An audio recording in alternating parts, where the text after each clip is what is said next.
गाना गाया था कहीं किसी स्टेज पे, मेरा था एक शो, वहाँ पे उस गाने को लोग इतना ट्रेंडिंग में ले लिए हैं कि वो गाना पे बहुत ही रील्स बनाया।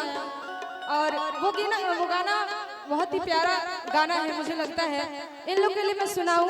भैया तू ज्यादा देर खड़ा रहबू तेज मार हो जाए, तू हेने होने दौड़त चलो कैसे कहे के बाद कि सैया जी दिलवा मांगे अरे गमछा बिछाई के बहिया पकड़ के भारी अकबारी किछु में ना उठवा गुलाबी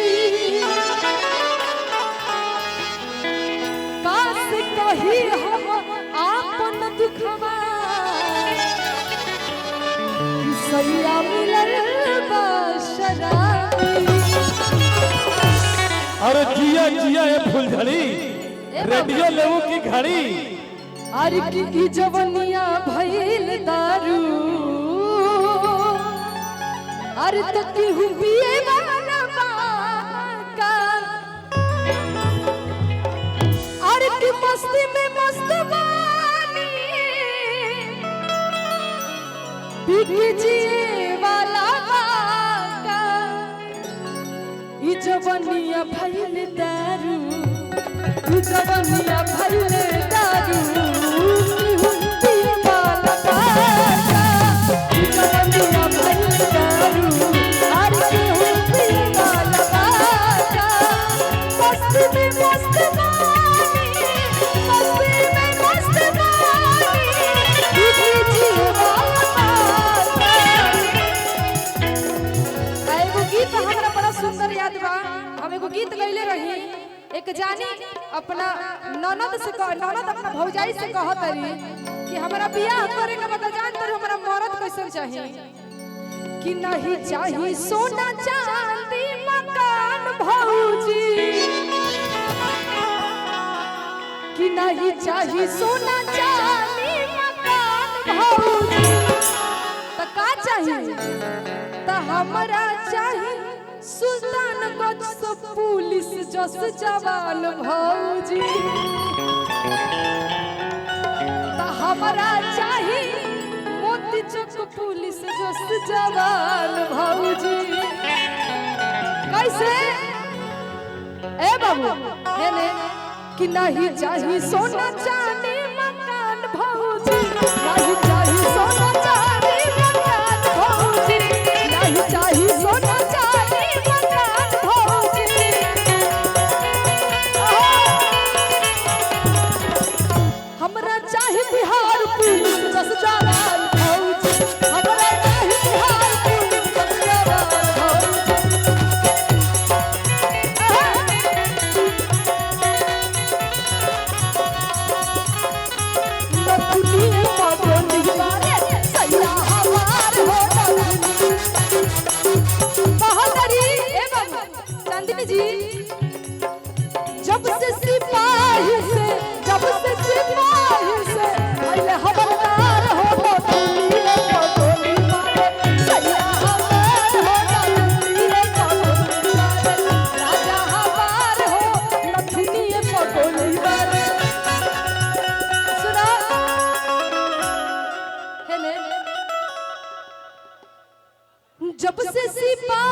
जब से सिपाही से भइले हवलदार हो नथुनिए पगोली मारे, किसैया हमार हो नथुनिए पगोली मारे।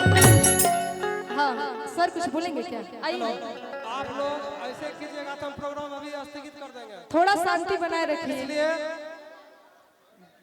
जब तक हम मेहरबानी कर रहे हैं तो आपका प्रोग्राम चल रही है, 2 मिनट में बंद कर देंगे, इसलिए थोड़ा सा आप सिस्टम में रहिए। आप लोग बना के रखिएगा, पीछे जाओ, पीछे जाओ, थोड़ा सा पीछे लेबल बना के रखिए, लेबल बना के रखिए। डिस्टर्ब कीजिएगा तो हम बंद करवा देंगे।